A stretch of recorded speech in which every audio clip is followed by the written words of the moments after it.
بسم الله الرحمن الرحيم السلام عليكم ورحمة الله وبركاته الحمد لله وبه نستعين أشهد أن لا إله إلا الله وحده لا شريك له وأشهد أن سيدنا محمدا عبده ورسوله ونصلي ونسلم على هذا النبي الكريم سيد المرسلين وعلى آله وصحبه أجمعين أما بعد أيها المؤمنون اتقوا الله أوصيكم وإياي بتقوى الله فقد فاز المتقون. Muslimin dan muslimat, mudah-mudahan dirahmati Allah Subhanahu wa taala. Di dalam sebuah hadis riwayat daripada Usamah bin Zaid radhiyallahu anhuma, kata dia, ba'athana Rasulullah sallallahu alaihi wasallam ila al-Huraqah min Juhayna fasabbahna al-qawm ala miyahihim walahiqtu ana wa rajulun min al-ansar rajulan minhum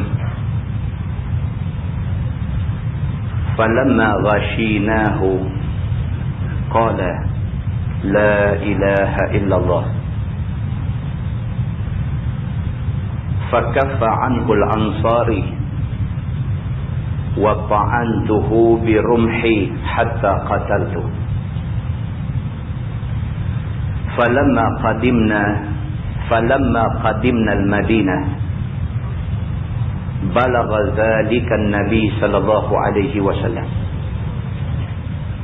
فقال لي يا أسامة أقتلته بعدما قال لا إله إلا الله؟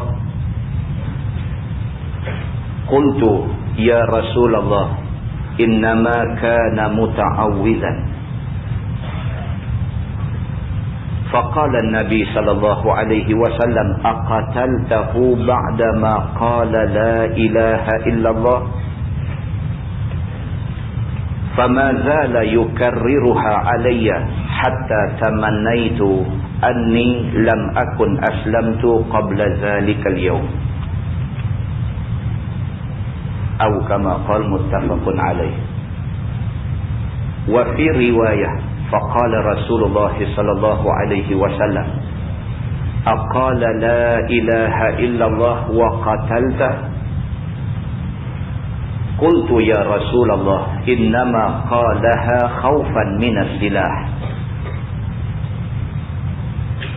قال النبي صلى الله عليه وسلم أفلا شققت عن قلبه حتى تعلم أقالها أم لا؟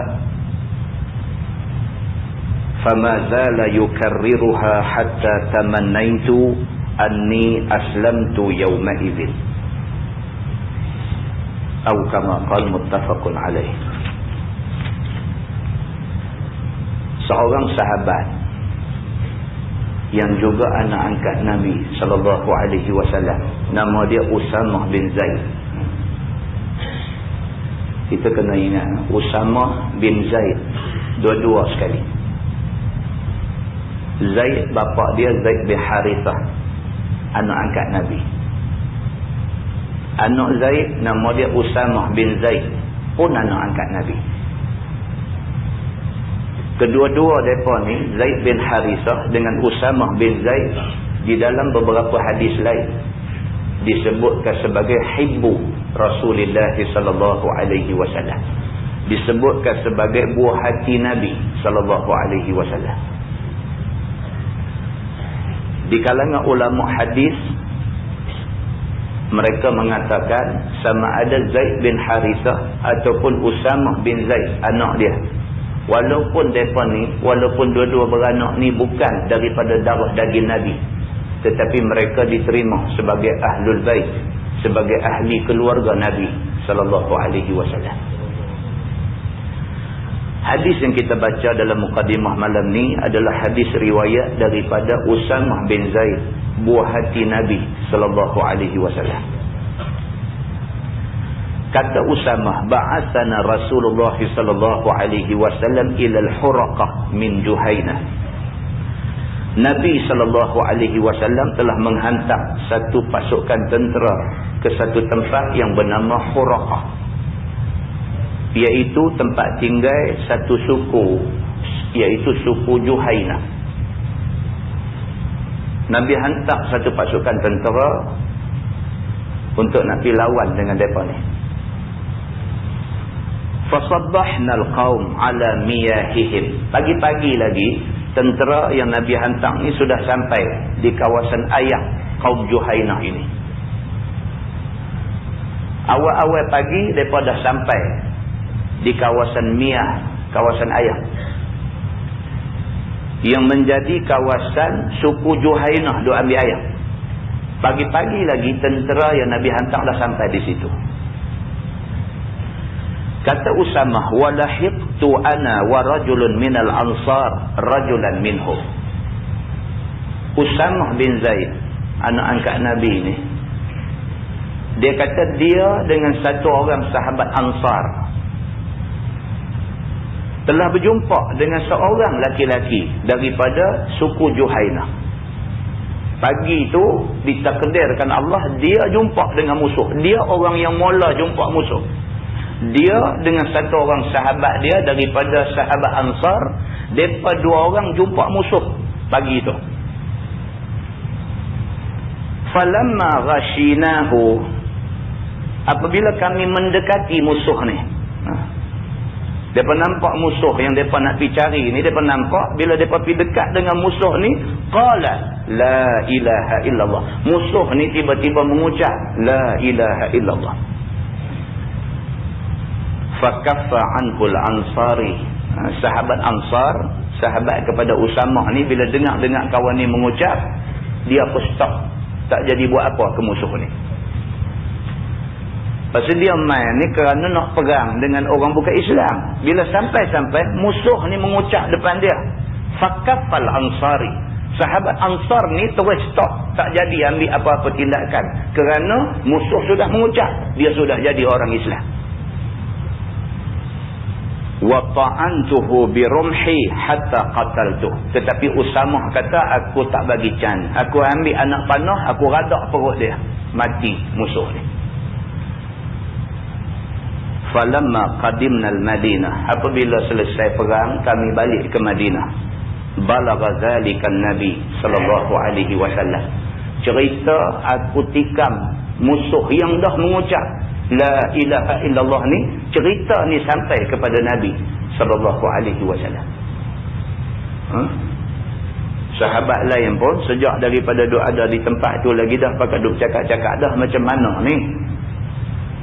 Dia ni dah mengucap la ilaha illallah, dia dah jadi orang Islam. Mana boleh bunuh? Islam tidak boleh bunuh orang Islam.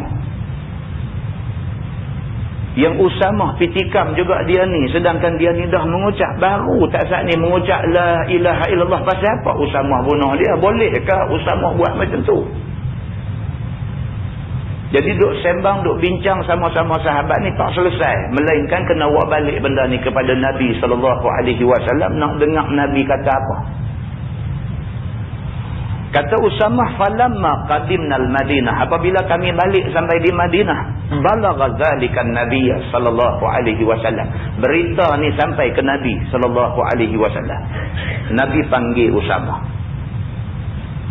Faqala li, Nabi kata dekat aku, kata Usamah, ya Usamah, aqataltahu ba'da ma qala la ilaha illallah.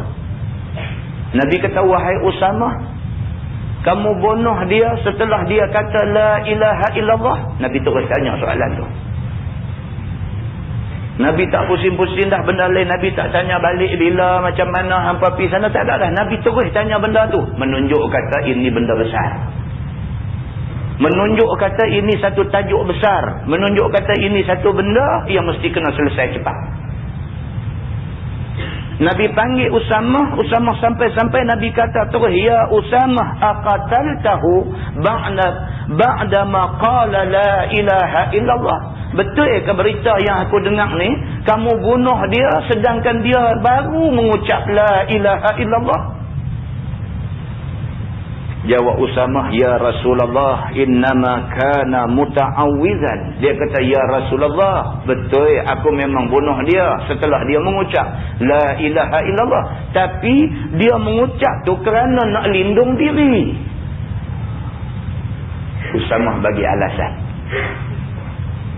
Betul, memang dia mengucap la ilaha illallah. Lepas dia mengucap, aku radak perut dia dengan panah. Memang betul. Tapi aku yakin dia mengucap tu kerana dia desperate. Kerana dia dalam keadaan suntuk. Kerana dia dalam keadaan terdesak. Kerana dia dalam keadaan tak ada pilihan dah. Kalau apa pun dia menghadapi dua orang musuh di depan dia, dia memilih untuk mengucap la ilaha illallah. Usamah berpendapat begitu. Qala Nabi sallallahu alaihi wasallam, Nabi kata dekat dia, aqataltahu ba'da ma qala la ilaha illallah. Nabi kata, aku tanya kamu, adakah kamu bunuh dia selepas dia mengucap la ilaha illallah? Nabi nak marah dah.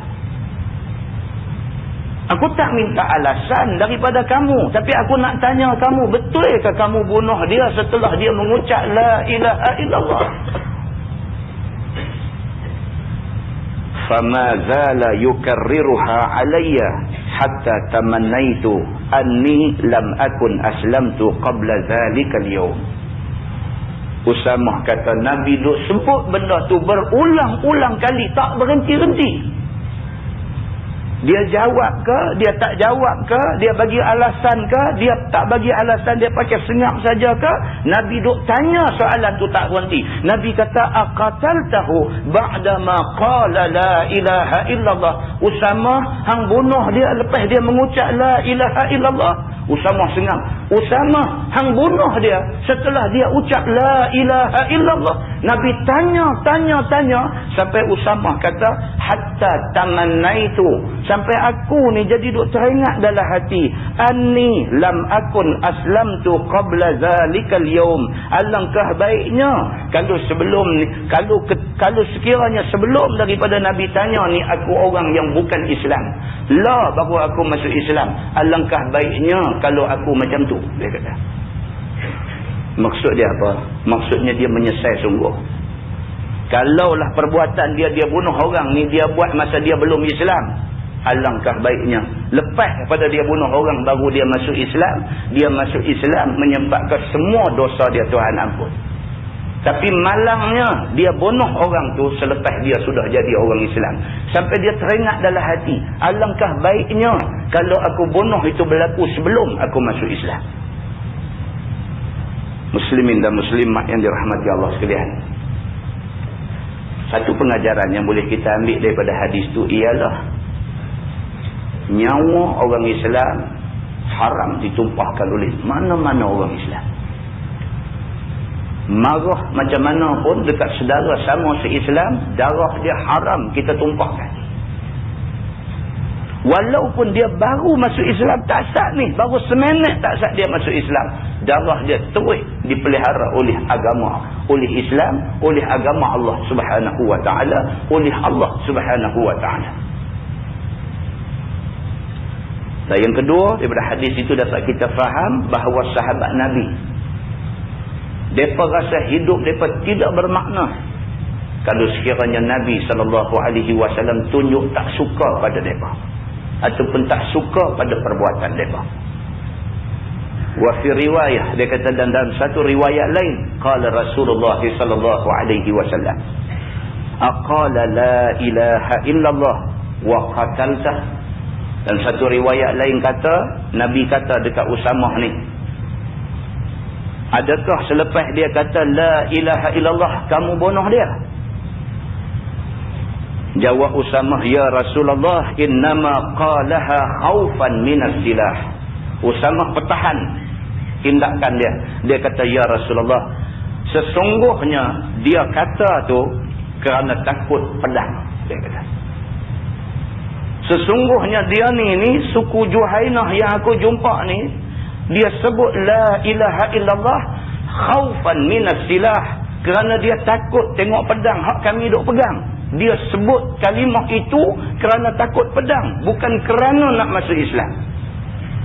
Qala Nabi sallallahu alaihi wasallam, Nabi kata dekat dia, afala syaqaqta an qalbi hatta ta'lama aqalaha am la. Nabi kata, adakah kamu, pasal apa kamu tidak belah dada dia supaya kamu boleh tahu dia sebut tu ikhlas ataupun tidak. Nabi kata dekat Usamah, pasal apa hang tak belah dada dia, tengok hati dia, dia sebut tadi ni ikhlas ataupun tidak.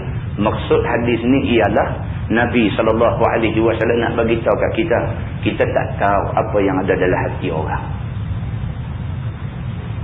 Kita tak boleh sewenang-wenang hukum orang. Kita tak boleh suka hati kita nak kata apa ke orang. Kita tak boleh ikut gerak hati kita nak tuduh mana-mana orang.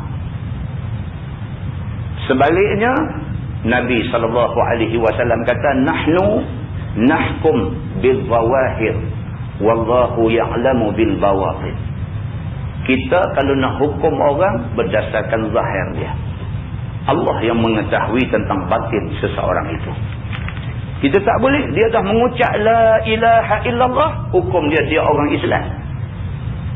Kita tak boleh kata dia mengucap ikhlas, tak ikhlas, tak boleh. Kita tak ada hak, kita tak diberi kelebihan untuk nak tahu keikhlasan seseorang. Maka tindakan yang dibuat oleh Usamah bin Zaid itu tindakan yang tidak disenangi oleh Nabi SAW. Muslimin dan muslimat yang dirahmati Allah sekalian. Dalam sebuah hadis riwayat daripada Abdullah bin Utbah bin Mas'ud radhiyallahu anhu, kata dia, sami'tu Umar bin Al-Khattab radhiyallahu anhu yaqul, inna nasan kanu yu'khazuna bil wahyi fi ahdi Rasulillah sallallahu alaihi wasallam wa innal wahya qad inqata'a wa innama na'khudhukum al'an bima zahara lana min a'malikum faman azhara lana khairan ammannahu wa qarrabnahu wa laysa lana min sariratihi shay' Allahu yuhasibuhu fi sariratihi wa man azhara lana su'an lam na'manhu wa lam nusaddiqhu wa in qala inna sariratahu hasanah atau kama qala. Hadis sahih riwayat Al-Bukhari. Seorang sahabat yang bernama Abdullah bin Utbah bin Mas'ud, kata dia, aku dengar Sayyidina Umar Al-Khattab radhiyallahu anhu berkata, kata Sayyidina Umar, sesungguhnya dia ambil tindakan ke atas manusia pada zaman Nabi SAW berdasarkan wahyu. Sayyidina Umar kata, masa Nabi hidup dulu, kita nak tahu satu orang betul tak betul, wahyu dah ada. Tuan-tuan pernah dengar cerita sahabat yang bernama Ka'ab bin Malik. Saya pernah sebut cerita tu masa di masjid ni. Sahabat Nabi Ka'ab bin Malik, bila jadi perang Tabuk, orang semua pakat turun pergi perang. Ka'ab dan beberapa kerat sahabat tak ikut perang. Ka'ab nak pergi perang, tapi pagi Nabi dengan sahabat-sahabat lain turun nak pergi perang ni, dia ada hal sikit, dia terlambat. Nak pergi perang, bukan tak mau pergi, bukan nak menyorok, bukan nak tarik diri, bukan nak pergi perang. Tapi hari Nabi turun pergi perang tu, hari tu dia ada hal sikit, tertinggal. Rombongan Nabi ni dah pergi dah, dia tertinggal. Bila sampai di Tabuk, Nabi tengok sahabat-sahabat yang ada sama dengan dia ni. Nabi tengok, Nabi rasa Ka'ab tak ada. Nabi ni, dia ni orang putih kata very observant.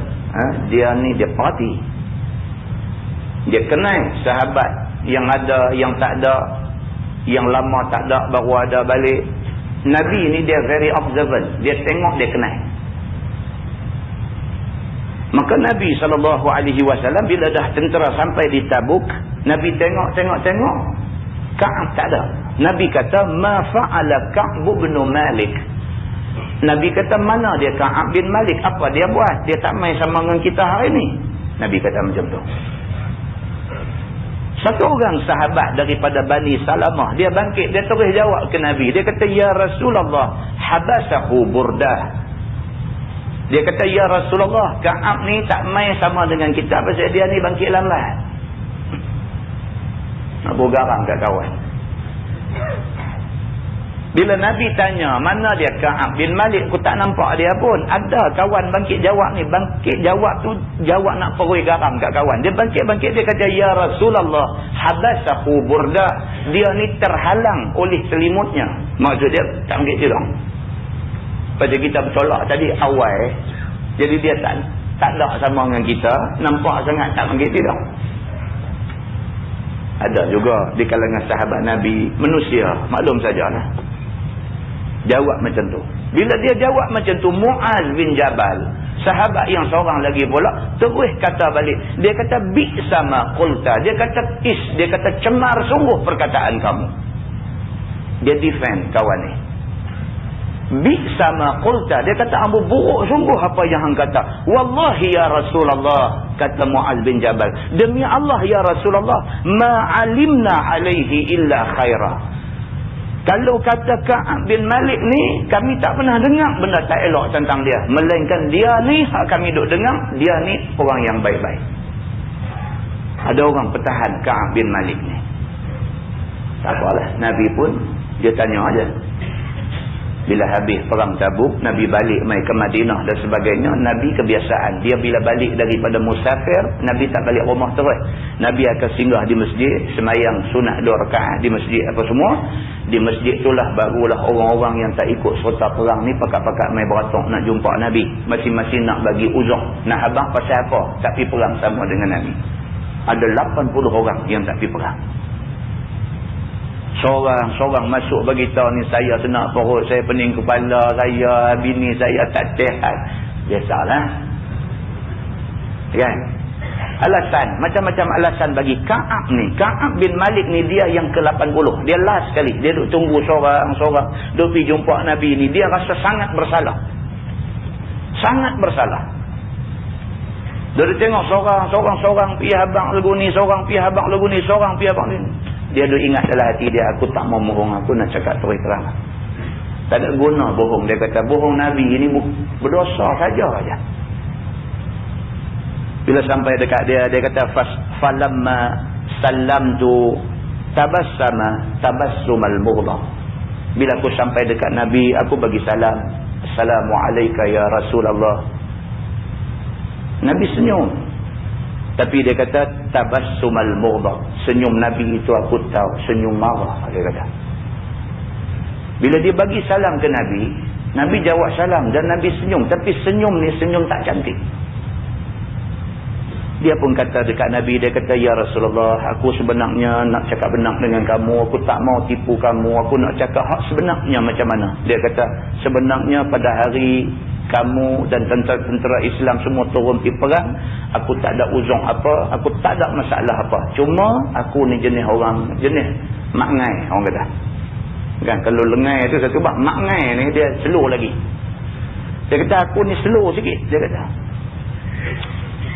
Jadi bila turun tak ada dah.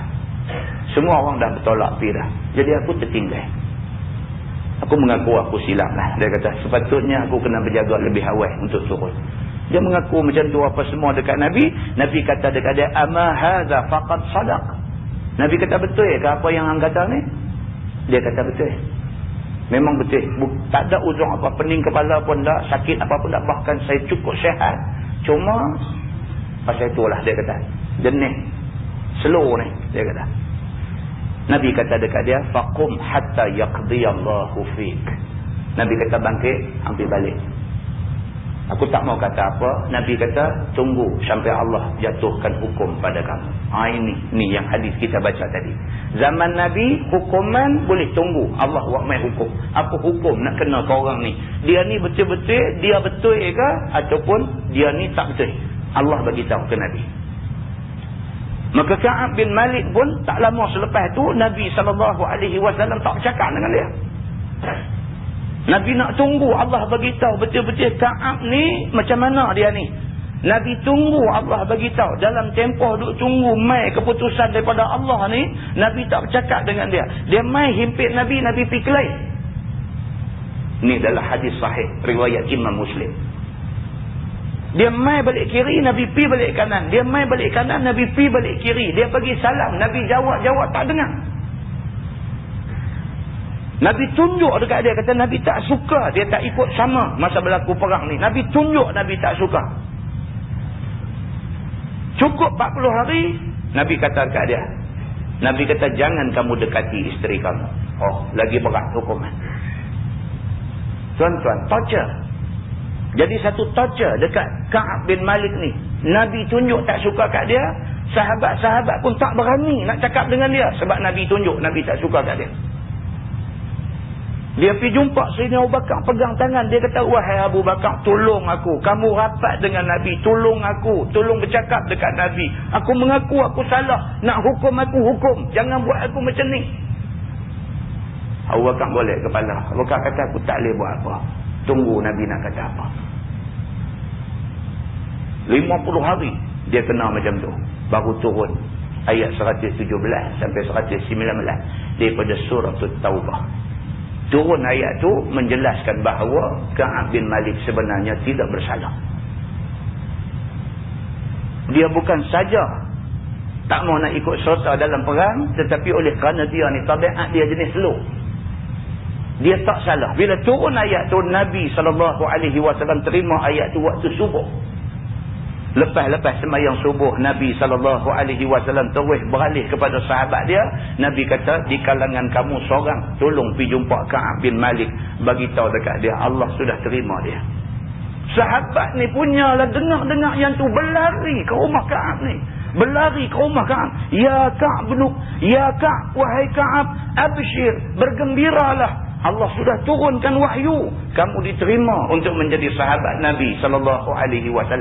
Ka'ab ni bila dengar benda tu, fakharartu sajidan, sujud syukur kepada Allah Subhanahu wa ta'ala. Ini zaman Nabi SAW. Kata Sayyidina Umar Al-Khattab, masa zaman Nabi, hukuman Allah Subhanahu wa ta'ala akan tentukan. Wa innal wahya qad inqata'a. Sayyidina Umar kata, tapi lah ni wahyu sudah tak ada. Nabi dah wafat, wahyu tak turun dah. Wa innama na'khudhukumul an bima zahara lana min a'malikum. Sayyidina Umar kata, hari ni kita menghukum berdasarkan zahir mata kita. Kata Sayyidina Umar, faman azhara lana khairan ammannahu wa qarrabnahu. Barang siapa tunjuk depan kita dia orang baik, maka kita akan memberi keamanan kepada dia dan kita akan dekatkan dia dengan kita dekat dengan dia. Sayyidina Umar kata, lah ni Nabi dah tak ada, wahyu dah tak turun dah. Kita tak kenal orang baik, orang tak baik. Kita tak tahu apa yang ada dalam hati orang.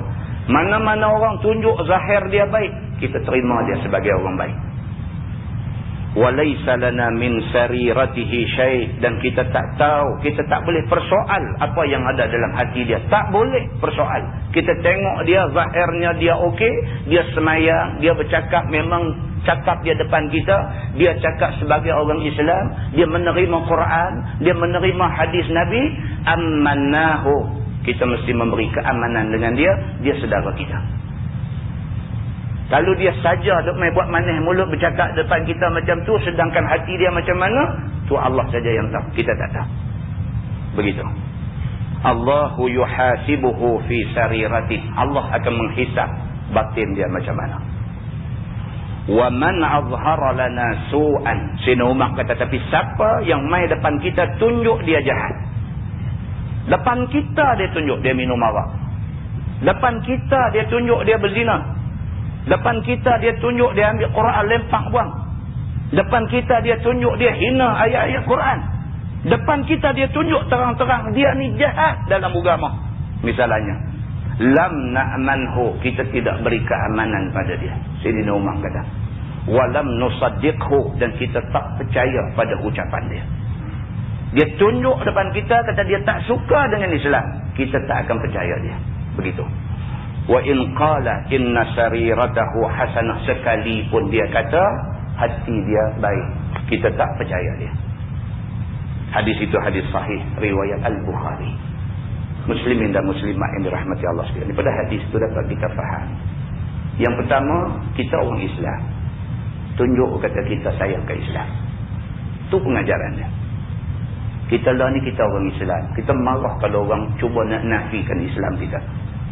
Maka oleh itu tunjuk supaya orang nampak kata kita ni sayang Islam. Kita sayang Islam, kita tak suka orang hina Islam, kita tak suka benda-benda macam tu. Pasal kita orang Islam, kita tunjuk benda ni.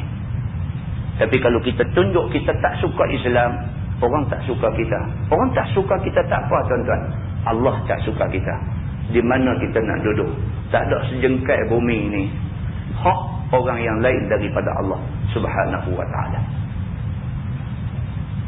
Dan Allah Subhanahu wa ta'ala pernah sebut dalam satu hadis qudsi, dia kata man lam yarda biqada'i wa lam yasbir ala bala'i falya'bud rabban siwa'i. Tuhan kata siapa yang tidak reda dengan qada aku dan tidak sabar dengan bala yang aku buat turun dekat dia, falya'bud rabban siwa'i, disembah Tuhan lain selain daripada aku. Nak cari tang mana tuan-tuan? Tuhan lain daripada Allah ni tak usah carilah, tak ada. Allah Subhanahu wa ta'ala itulah Tuhan Rabbul Alamin, Tuhan seluruh alam. Mudah-mudahan tuan-tuan kita ambil yang tiba, kita ambil pengajaran daripada ayat Quran, daripada hadis Nabi. Allah, Nabi SAW nak suruh kita ni jadi orang Islam yang baik. Islam yang baik adalah Islam yang junjung tinggi perintah Allah, hormat segala suruhan Nabi SAW. Mudah-mudahan Allah golong kita dalam golongan orang yang baik-baik insya-Allah. Kita menggunakan Bahrul Mazi jilid 17. Muka surat 159. 158 bawah. 158. Kita masuk satu bab baru, bab majaa fi ta'im syakir. Iaitu bab yang datang pada menyatakan hadis yang membicarakan orang yang cukup ada makan minum lagi syukur dia pada Allah. Ini tajuk malam ni, nak cerita orang baik. Orang baik ialah orang yang Tuhan bagi kat dia rezeki cukup, makan minum cukup. Nak kata kaya raya dah, nak kata miskin melarat sampai tak ada makan dah. Tuhan bagi kat kita makan minum cukup. Anak kita 6-7 orang semua makan cukup. Nak mewah macam setengah orang dah. Nak melarat sampai kutip sisa makanan tepi jalan pun dah. Maknanya Tuhan bagi kat kita cukup dan kita bersyukur dengan Allah. Ini orang baik. Kata dia, ketahuilah saudaraku, berbahagialah orang yang ada cukup padanya padi, beras dan seumpamanya daripada makan minum serta syukur dia kepada Allah. Bahagia orang macam ni. Cukup makan minum dan kita pun semayang semua jaga elok. Agama ni kita buat cukup elok. Tonton tengok baru ni anugerah peladang jaya Kelang Bangsa Abang. 2 orang peladang yang dianugerahkan sebagai peladang berjaya dalam Malaysia ni, hak seorang tu peneroka Felda mana akan di Perak, kata bersaut ke apa di Perak. Anak ada 8 orang, 7 orang universiti, seorang masih di sekolah agama Izzuddin Shah Ipoh, sekolah menengah, dan insya-Allah akan ke universiti. Bila orang interview dia ni, orang tua dah tengok muka keluar dalam surat abang pun kita tengok, kita rasa sejuk hati. Muka bersih, muka orang semayang, muka bersih, dengan kepiak putih dia, dengan janggut dia, dengan apa. Orang tanya dia, apa rahsia dia? Dia boleh didik anak. Anak ada 8 orang, 7 orang masuk universiti, seorang di sekolah menengah pun nampak potensi nak ke universiti. Apa rahsia dia? Tonton tengok apa dia jawab. Dia kata tak ada rahsia apa. Dia kata dia cuma didik anak-anak dia ikut lagu macam mana suruh agama. Tu saja. Lain tak ada. Dia kata. Cantik. Orang Arab kata jawapan tu jami' mani'. Jawapan tu dia kunci kemas, tak boleh nak ongkar. Tak ada pergi nak buat cakap pandai saya, lagu tu, lagu ni saya. Ni semua karut. Ni semua karut. Ni semua cakap pandai ni, cerita apa, lagu tu, lagu ni saya. Ni semua karut. Dia punya jawab pendek saja, tapi cukup bermakna. 8 orang anak, Allah bagi dekat dia 8, 7 dia hantar pergi universiti. Ada yang pergi luar negeri, ada dalam negeri, ada yang sambung buat further study dan sebagainya. Anak 8 orang, 7 dah. Memang dah berjaya dah, 7 orang. Rahsia satu aja. Dia kata dia tak ada apa resipi kejayaan dia. Dia satu aja. Dia kata dia didik anak dia ikut macam mana agama suruh. Kejayaan Allah bagi. Dia kata. Menangis tuan-tuan. Kalau kita baca tu, kita menghayati jawapan dia tu, menangis kita ni. Baik dari segi dunianya, baik dari segi akhlak, baik dari segi agamanya, baik segala-gala anak ni. Keluar pula gambar anak-anak, tengok pun sejuk hati anak-anak dengan kain kelumbung, tudung, labuh, dengan elok. Muslimin dan muslimat yang dirahmati Allah. Kita yakin rezeki yang dia suat dalam mulut anak-anak dia halal. Halal dan tayyibah. Halal dan cukup baik. Allah bagi kat dia macam tu. Muslimin dan muslimat yang dirahmati Allah sekalian. Dia kata maka hendaklah ingat-ingat. Makna syukur kepada Allah di sini tidaklah makna mengucap Alhamdulillah saja. Syukur bukan macam tu saja. Itu di antara syukur. Kena sebut. Alhamdulillah ni kena duduk di mulut. Tuan baca cerita wali Allah. Abu Al-Mughis Husin Al-Hallaj. Wali Allah. Jatuh tangga daripada tingkat atas tu. Duk berguling jatuh tangga tu. Dia duk zikir. Alhamdulillah, Alhamdulillah, Alhamdulillah. Buk kata sampai di lantai hak bawah ni. Menangis. Orang yang tengok dia jatuh tangga. Duk berguling. Duk sebut Alhamdulillah, Alhamdulillah. Sampai jatuh. Menangis ni. Orang tanya dia. Pasal apa tadi masa duk berguling tu tadi duk sebut Alhamdulillah. Dia kata bila duk sakit. Masa tu lah kita paling dekat dengan Allah. Dia kata. Bila dah sampai di bawah ni atas lantai ni tak sakit dah. Bila tak sakit dah dia kata aku menangis. Aku takut saat lagi aku lupa Tuhan. La ilaha illallah. Kita mau bergolek tu. Maki tu lagi tak sampai bawah. Duk maki tu. Siapa abuh tak nak marah habis semua orang. Oh, tak sama lah. Dah, tak sama lah. Orang-orang yang baik-baik dengan kita ni tak sama. Begitu. Maka makna syukur ni bukan Alhamdulillah saja. Bahkan dia kata maknanya menggunakan segala nikmat yang dikurnia Allah kepada tempat yang disuruh dan tempat yang diizin Allah. Itu makna syukur. Tuhan bagi apa kat kita? Tuhan bagi makan minum cukup. Hak mana yang lebih-lebih tu belajak-belajak bagi orang. Tuhan bagi duit ringgit cukup. Hak mana yang lebih-lebih tu belajak-belajak tolong orang, sedekah untuk kebaikan orang. Orang yang boleh buat macam ni, ini orang syukur sungguh-sungguh. Dia kata maka apabila ada padamu padi, beras dan segala makanan dengan secukupnya, maka kamu belanjakan dia bagi dirimu yang berbuat ibadah dan taat kepada yang disuruh Allah. Mula sekali kalau Allah anugerah rezeki makan, kita makan bagi ada tenaga. Mudah-mudahan bila dah ada tenaga, kita boleh buat ibadat pada Tuhan. Dan kamu belanjakan untuk anak isteri kamu. Nombor 2. Pahala paling besar yang Allah bagi kepada suami ialah apabila suami buat kerja. Hasil yang suami dapat itu digunakan sebagai nafkah. Suap makan untuk anak bini. Makanan hak disuap dalam mulut isteri tu, satu suap tu Allah gandakan berapa banyak pahala. Begitu. Dan kamu hubungkan rahim dengan dia. Seperti bagi makan kepada adik kakak, saudara mara yang miskin. Dan bagi jamu siapa yang datang menjadi tetamu kepadamu dan sebagainya. Itu dia. Hak lebih-lebih itu, adik-beradik kita panggil sekali-sekala mai rumah kita makan. Sekali-sekala panggil lah. Siapa, kalau mak ayah ada lagi panggil. Mai sekali seminggu sekali mai makan rumah kita. Panggil adik-beradik, abang kau duk tak mana telefon mai lah. Hampa lama tak mai makasih rumah aku mai. Buat lagu tu. Menghubungkan silaturahim. Lebih lagi pada tu, tetamu mai di rumah jamu. Macam tu. Serta kamu banyak-banyakkan mengenang akan nikmat itu daripada Tuhan. Dan banyaklah kamu taat kepada dia. Duk saja-saja, mau duk ingat.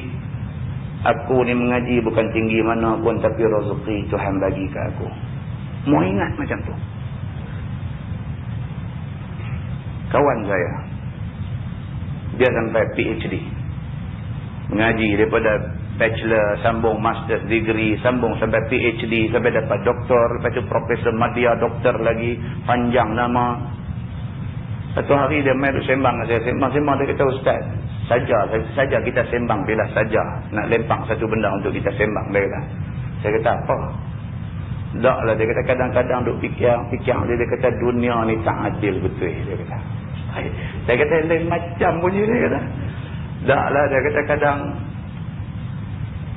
macam saya ni Ustaz, dia kata, macam saya ni mengaji ni, ya Allah, dia kata, tunjuk kepala botak tengah ni, tunjuk botak tengah ni, dia kata mengaji Ustaz, baca buku sampai luruh pun. Dia kata bukan pada baca buku orang lain, baca buku tak luruh kan. Makan Maggi banyak kot, kata-kata. Saja kita buat melawak dengan dia kan. Dia kata ni baca buku Ustaz, dia kata. Orang habis dah ijazah pertama pakat kerja raya rendah, kita pergi duduk mengaji lagi, dah beranak pinak heret anak bini pergi luar negeri tu, sambung buat master, sambung buat PhD apa semua.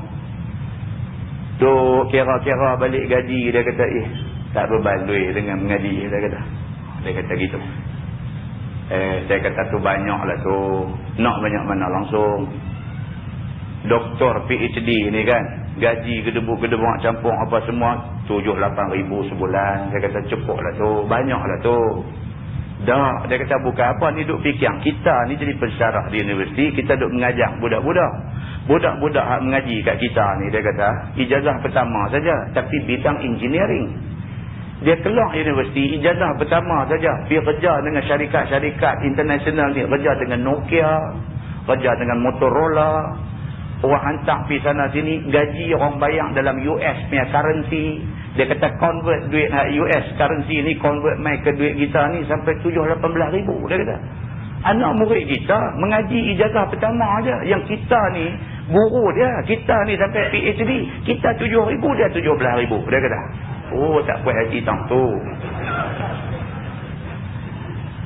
Susah lah tuan-tuan, kalau nak kira tak puas hati banyak lah kan. Tengok kawan hidup jaya dalam niaga depan mata kita ni, hidup jaya dalam niaga ni, buka kedai kain berjaya, buka syarikat transportation apa ni berjaya, buka trading company berjaya kan. Cek balik SPM buat dah dia balik, SPM buat dah. Tapi kalau kita terima hakikat bahawa rezeki ni Allah dah atur dah nak bagi, alhamdulillah lah Tuhan bagi kat kita ni. Satu sahabat lagi pula kena sakit kulit. Sakit kulit ni sampai ke peringkat bila dia main sakit ni, gabui kulit macam tu jatuh. Kulit tu jatuh bercabang macam debu tu. Buat lagu tu jatuh bercabang. Silap makan apa sikit, dia jadi kering kulit ni, dia kering, dia jadi macam tanah merkah tu. Nak ambil air bergerak kasar sikit, perak. Dia merkah kulit tu, darah merambu turun. Ambil ayak semayang, dia kata Ustaz ni duk ambil ayak semayang, kena ayak ni ketak ni, dia kata tak tahu nak ketak satu badan, sakit, dia kata. Allahu Akbar, dia kata Tuhan nak bagi kat daya lah sakit ni, dia kata. Dia masuk HKL Hospital Kuala Lumpur tu, dia kata masuk di ward tu, duk tengok kawan katil sebelah teruk lagi, dia kata. Tengok kawan katil sebelah, wad sakit kulit belakang, beralih hingga duduk lantirai aja dia tu. Duduk lantirai sampai tak buka-buka, dia kata. Tak tahu siapa. Masa mula-mula masuk tu tak tahu siapa. Duk bunyi sakit aja. Duk bunyi dia kata apa hal kau. Sekali-sekali bila dia tarik tirai nak tengok kat kita pun tengok Ustaz. Dia kata daripada hujung kepala sampai hujung kaki dia menanah duk meleleh. Dia kata Allahu Akbar, saya tengok macam tu. Syukur kat Tuhan bagi kita ni, dia kata. Dia main cerita kat kita. Kita bila dengar cerita macam tu, tuan-tuan ambil yang akibat. Fa'tabiru ya ulil albab. Ambil yang akibat, wahai orang yang boleh berfikir. Kita dengar tu yang akibat. Kalau kita rasa kita ni miskin sangat, ada lagi orang yang lebih miskin pada kita. Kalau kita rasa kita ni Allah bagi sakit lah, tak, ada lagi orang yang lebih teruk sakit pada kita. Bila kita ambil pengajaran daripada semua benda ni, syukur juga kita dekat Tuhan. Alhamdulillah lah Tuhan bagi kat aku cara ni. Muslimin dan muslimat yang dirahmati Allah sekalian. Dia kata, maka apabila ada padamu padi, bagi adik-beradik ni semua pakat makan, tetamu mai pakat makan. Serta kamu banyak-banyakkan mengenang akan nikmat daripada Tuhan dan banyaklah kamu taat kepada dia. Maka siapa ada yang demikian itu, maka dialah orang yang cukup makanan lagi syukur dia pada Allah. Itu dia. Siapa yang macam tu, Tuhan bagi kat dia cukup, dia guna pula hak cukup tu untuk bagi ke orang sikit sebanyak, dan dia syukur pada Allah, ini orang cukup baik. Dan orang yang demikian itu dapat pahala besar, seperti yang disebutkan oleh Imam At-Tirmizi. Kata dia, an Abi Hurairah radhiyallahu anhu anin Nabi sallallahu alaihi wasallam qala, at-ta'imu syakir bimanzilati as-sa'imis sabir. Maksudnya diriwayatkan daripada sahabat Nabi radhiyallahu anhu, namanya Abu Hurairah, daripada Nabi sallallahu alaihi wasallam, bermula orang yang cukup makan minum lagi syukur itu menempati, maksudnya sama dia ni macam orang yang puasa dan orang yang sabar. Orang yang ada makan cukup dan dia bersyukur pada Tuhan, sama macam mana orang yang puasa dan sabar. Itu dia. Tinggilah dia, nak abang kata tinggi kedudukan orang yang syukur pada Tuhan. Bermula ini hadis hasan lagi gharib. Tajuk baru dia kata, bab ma jaa fi syukri liman ahsana ilaik wa du'a ilahu. Itu bab yang datang pada menyatakan pada kamu dan mendoakan dia. Ini pula orang buat baik kat kita, terima kasih atas kebaikan dia, doa apa-apa yang baik untuk dia. Tuan-tuan, benda ni dia melibatkan soal akhlak. Kadang-kadang kita ni, kita punya slack ni, kita punya tergelincang ni tang ni, akhlak kita ni kurang sikit. Orang bagi, ambil, terima kasih tak ada. Kadang-kadang kita ni macam ni. Ketahuilah saudaraku, adalah syarak kita menyuruh kita biar ada membalas budi apabila orang berbudi kepada kita. Orang bagi kat kita walau benda kita nampak tak ada harga, tapi dia bagi kat kita, kita kena tunjuk kita menghargai pemberian dia. Tentu bayangkan kalau kita bagi kat orang, kita bagi satu baju kat orang, sebulan lepas tu kita tengok baju tu dia buat lap kaki di pintu rumah dia. Kita rasa apa mana? Oi, berasa macam nak ambil balik baju tu, nak ambil balik, nak balik basuh apa, nak buat kelorong, nak pakai, tunjuk balik depan dia.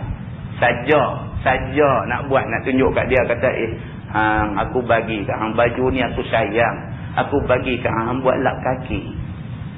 Kadang-kadang macam tu.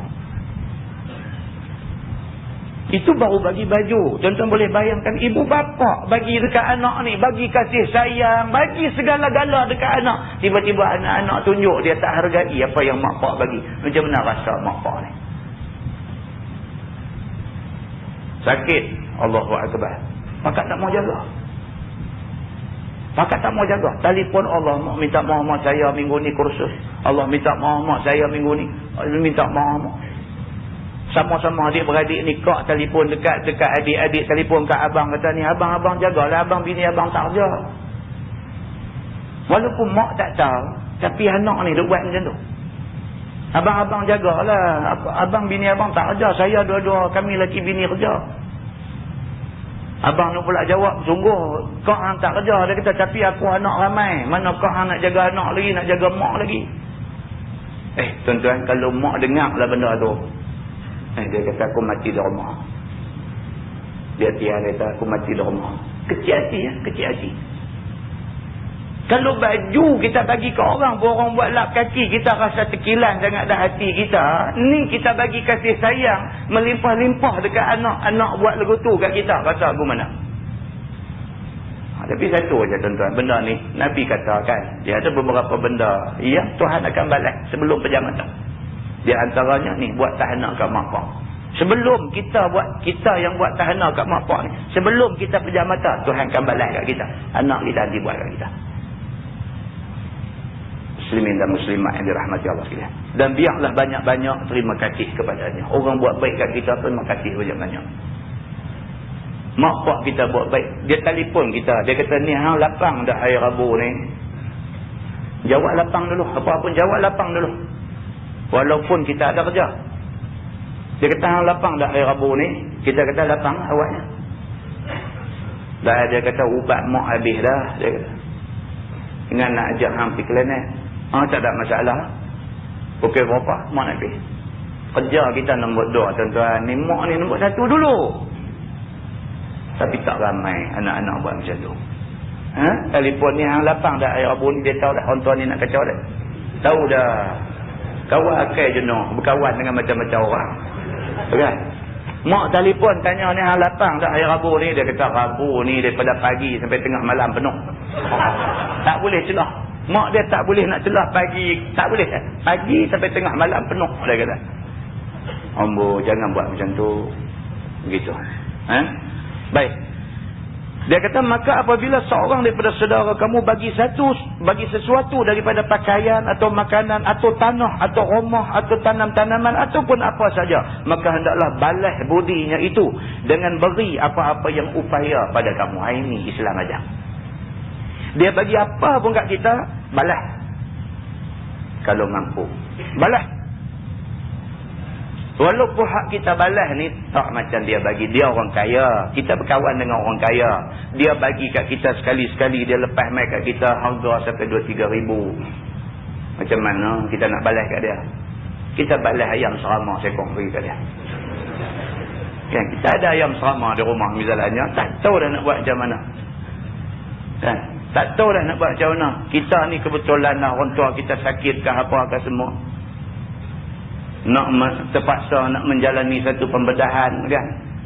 Kalau rasa dibarazi tak apa lah kan. Seminggu boleh dapat lebih pada yang diperlukan. Yang seorang abang kata lah, kita pun tak tahu. Perlu 300 ribu untuk belanja. Abang kata perlu 300 ribu, dapat 390 ribu dalam masa seminggu. Sampai terbang nak bagi bangku percuma boleh pi apa semua macam-macam. Hak keluar dalam serabang itu 4 muka dia buah itu kan. Hak muka sebelah dia tu sampai muka main nak jadi legup, teruk dah sakit. Kita tengok muka dia, tak payah abang dia sakit. Kita tengok muka dia, kalau orang kata sihat pun kita sanggup bercumuk, kita kata dia sakit. Kan? Perlu 30 ribu. Perlu 30 ribu hak kawan sebelah tu. Perlu 30 ribu. Minta setahun dah baru dapat 300. Ya Allah, surat abang pun nakal kan. Dia buat keluar bawah tu, dia kata samakah nyawa kita ni, dia kata kan. Kita pun bila baca berasa juga sakit lah ni kos ribu-ribu lah kalau nak berubat. Cerita dia macam tu. Muslimin dan muslimat yang dirahmati Allah. Dalam keadaan keluarga terdekat dengan kita sakit, kita perlu belanja segera. Tiba-tiba mai satu kawan, dia kata, saya banyak tak boleh lah, banyak ni boleh. Dia bagi mai satu cek. Kita pun tak mau buka lah depan dia. Dia balik, dia baru duduk gostan kereta, kita buka tengok dah. Buka tengok, dia bagi 5,000. Ya Allah, 5,000 besar tuan-tuan. Kalau dia bagi 50 pun kita terima kasih dah. Dia bagi 5,000. Kita tengok-tengok 5,000, Allahu Akbar. Tak apa, dia balik ni. Petang tu ambil ayam serama kita sayang ni, ayam macam meleleh dari dagu dia hantar kat dia. Islam suruh lagu tu. Dia suruh kita tunjuk, kata kita terima kasih apa hak dia bagi kat kita ni. Kita terima kasih. Bukan harga ayam serama tu 5,000. Tapi kita sayang kat ayam ni. Tak tahu nak abang tuan-tuan. Duk tidur ni kita ayam duk tepi. Duk tidur tu mata duk tengok ayam. Saya tak tahu betul tak betul si orang abang. Ada orang lebih macam tu. Jadi saya tanya dia, nak tanya satu soalan saja. Ayam tu pergi tidur dalam bilik dia ke? Dia pergi tidur tepi lah ayam. Pasal ayam duduk tepi ni. Kan? Kalau sampai macam tu kan, dia korban sayang dia dekat ayam ni, pergi bagi kat kawan buat kebaikan dekat dia. Kira berjaya lah dia. Muslimin dan muslimat yang dirahmati Allah. Dan jikalau tiada upaya kamu balas budinya dan bagi apa-apa pemberian dan pertolongan pada dia, maka balaslah perbuatannya itu dengan puji dan doa. Kalau kita jenis tak mampu, nak bagi apa pun tak ada rumah, nak bagi apa pun tak ada rumah, terima kasih kat dia. Terima kasih tu puji-pujian lah. Terima kasihlah kata Pana Sudi tolong saya macam ni. Saya tak tahulah bila saya boleh balas pula. Terima kasih kata. Banyak tu kata pun kawan hak bagi tu rasa dia dihargai. Walaupun dia tak minta kita menghargai dia, tapi kalau kita tunjuk kita menghargai dia, dia rasa seronok lah. Selain daripada tu, bila dia balik daripada rumah kita malam bangkit semayang, minta dekat Tuhan. Minta, ya Allah, bagilah kebaikan kepada orang yang bagi pertolongan dekat aku ni. Minta dekat Tuhan. Siapa pun tak tahu, tapi Allah tahu. Kita menghargai kebaikan yang orang bagi kat kita. Begitu. Dan demikianlah hal orang-orang Islam daripada zaman Nabi SAW lagi. Sebagaimana tersebut dalam hadis yang dikeluarkan oleh Imam At-Tirmizi. Kata dia an Anas radhiyallahu anhu qala, lamma qadima an-nabiy sallallahu alaihi wasallam al-Madinah atahu al-muhajirun faqalu ya Rasulullah ma ra'ayna qauman abzala min kathir wala ahsana muwasatan min qalil min qaumin nazalna baina azhurihim walaqad kafawna al-ma'una wa ashrakuna fil mahna hatta laqad khifna an yadhhabu bil ajri kullih. Maksudnya diriwayatkan daripada sahabat Nabi sallallahu alaihi wasallam. Nama dia Anas bin Malik radhiyallahu anhu. Kata dia tak kala datang Nabi SAW dari Mekah ke Madinah. Maka datanglah kepadanya orang-orang yang berpindah dahulu daripada Nabi SAW. Dan kata mereka itu, ya Rasulullah, tiada kami lihat satu kaum yang lebih boreh akan hartanya daripada banyak kepada kami. Dan tiada lebih baik tolong daripada sedikit. Dan tiadalah kami lihat yang demikian itu lebih daripada kaum yang kami turun menumpang di dalam antara tengah-tengah mereka itu. Yakni daripada orang-orang Madinah yang bernama kaum Ansar. Ini cerita. Nabi hijrah daripada Mekah ke Madinah. Sebelum Nabi pergi Madinah, ada dah beberapa rombongan yang Nabi suruh pergi dulu. Mereka ni hak pergi dulu ni. Orang Mekah yang pergi ke Madinah sebelum Nabi pergi. Mereka sampai di Madinah. Orang Madinah ni, orang Ansar. Mereka sambut ni, sahabat-sahabat yang mai daripada Mekah, yang mai selai pinggang tak ada apa ni. Mereka sambut, mereka layan ni, sampai orang yang dilayan ni berasa serba salah. Tuan-tuan, kita pergi rumah orang. Kita pergi rumah kawan kita di Kuala Lumpur. Kita nak tumpang bermalam di rumah dia. Dia layan kita ni sampai kita nak lemah. Kita sampai tu dia sambut, dia raih kita, dia dengan makan minumnya dengan satu bilik khas. Dia kosongkan anak-anak dia keluar tidur di hall tu. Dia bagi kita tidur dalam bilik tu. Dia jaga kita ni selama kita duduk di rumah dia sehari tu. Dia jaga kita ni. Inilah orang kata raja 2 hari. Sehari hari tu ni pula sehari lagi kita jadi raja. Kita pergi rumah dia, dia punya layan kita. Sampai kita ni jadi lain kali tak ramai dah rumah dia ni. Nampak betul-betul bagi menyusah dia. Macam ni lah sahabat Nabi rasa bila sahabat Nabi hijrah daripada Mekah ke Madinah. Sahabat Nabi yang hijrah dulu daripada Nabi, sebelum Nabi hijrah, mereka pergi dulu. Mereka sampai di Madinah, orang Madinah sambut mereka, layan mereka. Dia kata sampai ke peringkat mereka punya boreh bagi duit dekat sahabat Nabi ni, sampai sahabat Nabi bimbang takut duit mereka habis. Mereka bawa keluar duit buat rumah bagi mereka ni duduk. Mereka bawa keluar duit bagi pekakeh dalam rumah. Mereka bawa keluar duit bagi makanan kepada sahabat Nabi yang pindah mai ni. Punya boreh belanja duit mereka untuk sahabat Nabi yang mai ke Madinah ni. Bila Nabi hijrah daripada Mekah ke Madinah, Nabi sampai di Madinah, sahabat-sahabat yang pergi dulu ni pakat mai rumun Nabi. Pakat nak mai cerita dekat Nabi, ya Rasulullah, kami tidak pernah jumpa sahabat yang macam orang-orang Ansar ni. Kami sampai hari tu ni, mereka punya layan kami, duit ringgit mereka tak kira, segala-galanya mereka bagi dekat kami.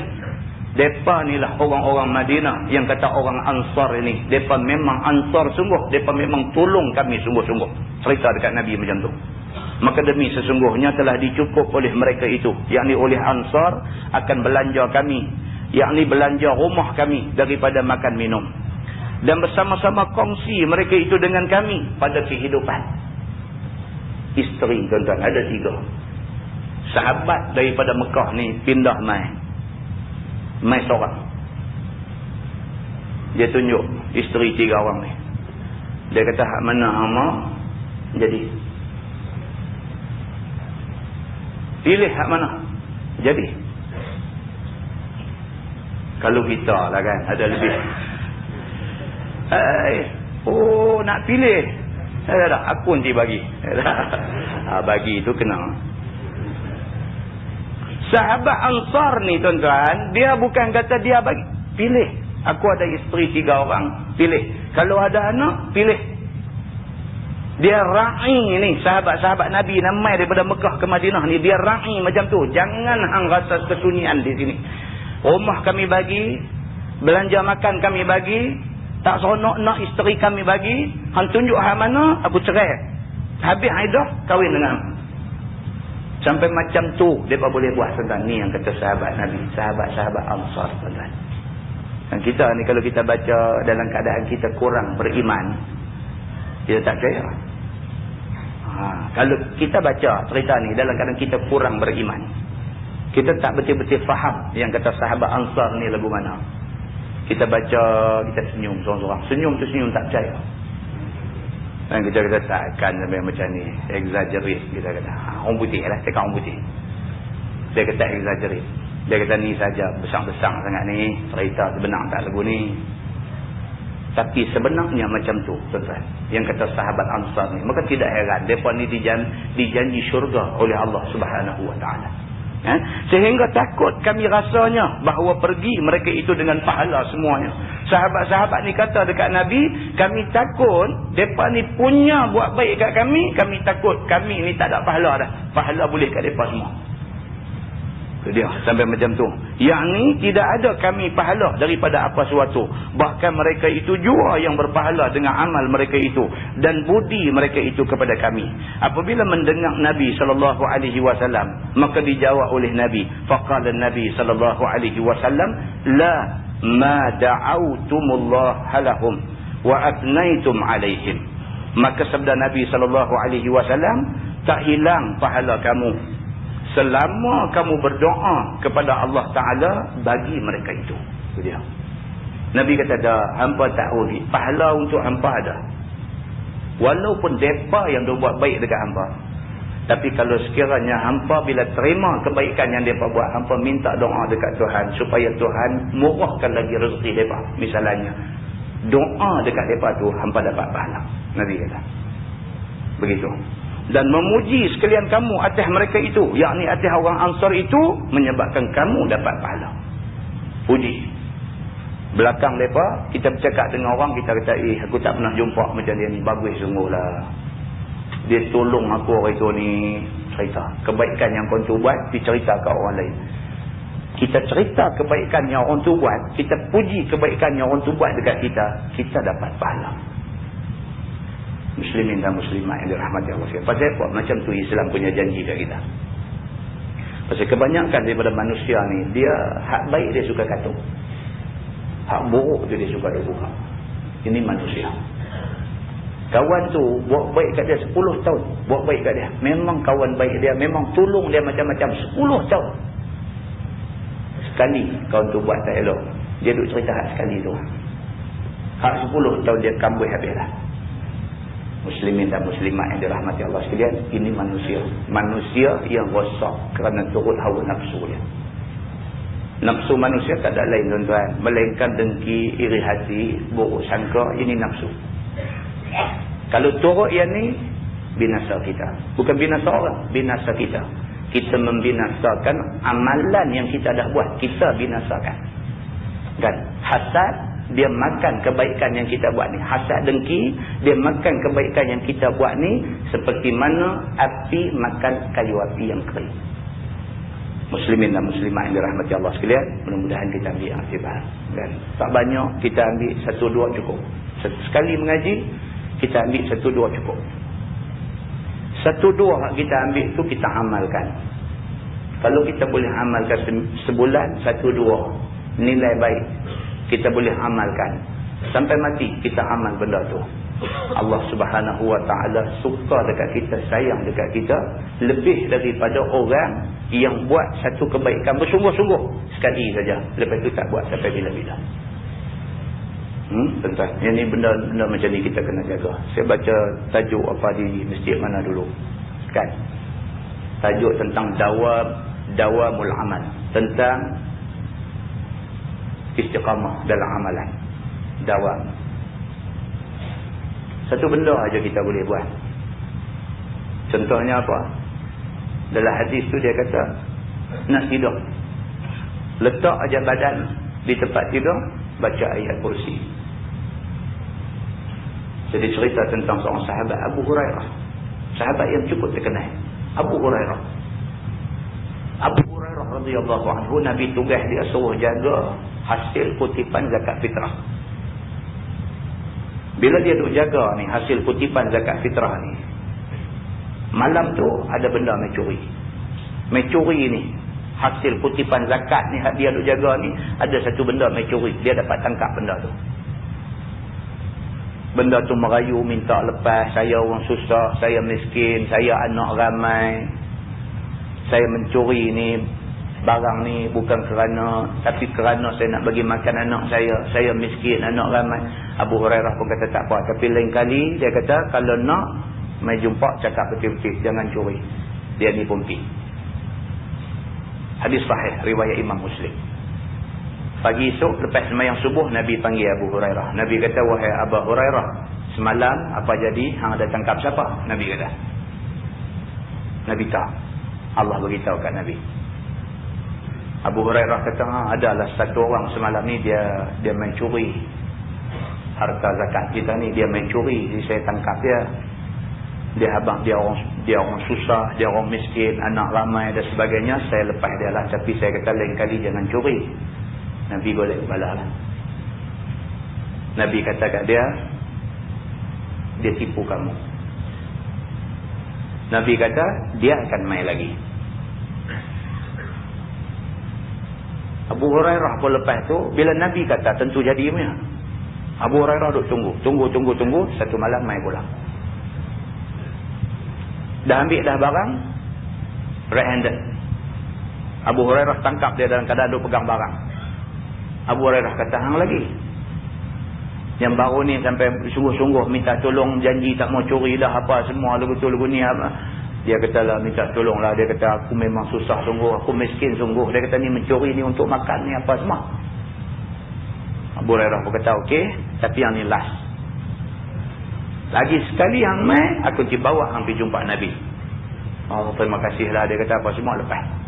Esok lepas sembahyang subuh pagi-pagi Nabi panggil Abu Hurairah. Nabi kata, wahai Abu Hurairah, Syekh tu mai pula agak malam. Itu dalam terjemahan kita lah. Mai pula agak semalam. Dia kata mai pula lah. Itu apa sudah jadi. Tapi ya Rasulullah, dia susah sungguh. Dia kata orang baik tuan-tuan. Orang baik ni memang lah, dia mudah percaya. Dia kata dia susah sungguh ya Rasulullah. Saya yakinlah dia susah sungguh. Dia memang anak ramai nak makan. Nabi senyumlah. Nabi kata, Abu Hurairah, dia tipu kamu. Nabi kata, dia tipu kamu. Dia akan main lagi. Nabi kata. Macam itulah.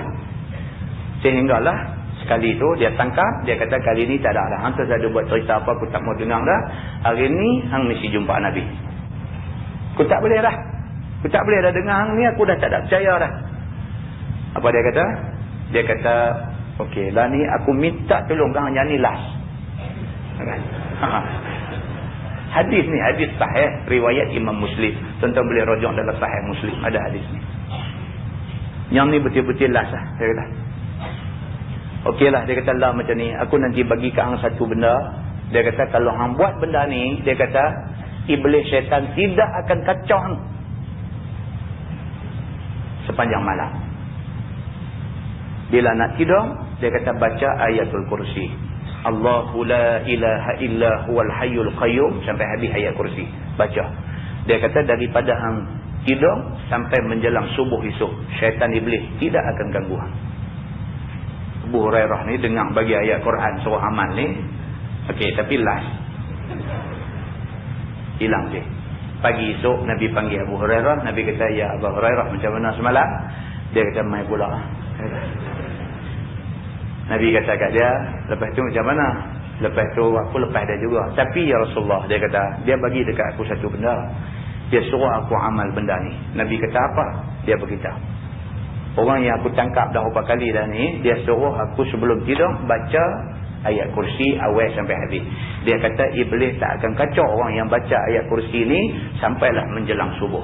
Jadi aku lepas dia. Abu Hurairah kata. Nabi kata apa kat dia? Nabi kata yang tu betul. Tapi dia penipu. Nabi kata. Ini hadis riwayat Imam Muslim. Nabi kata yang tu betul. Cerita kata sebelum tidur mau duk baca ayat kursi, yang tu betul. Nabi kata. Tapi tang dia ni penipu. Nabi kata. Kamu tahu tak siapa dia yang kamu duk tangkap berapa kali dah ni? Abu Hurairah kata tak tahu ya Rasulullah. Nabi kata huwa syaitan. Itulah syaitan. Nabi kata. Okey, bila kita baca hadis macam tu, hadis sahih tuan-tuan. Bukan sahaja boleh buat amalan, bahkan boleh berhujah dengan orang kerana dia hadis sahih. Bila kita dah baca hadis tu, kena buat. Yang tu aja, bukan ada apa, kena buat. Nak tidur, start aja, takkan tak dan. Kau kata nak semayang tahajud sebelum tidur, dia duduk tergelincang. Takkan ayat kursi pun tak ada baca.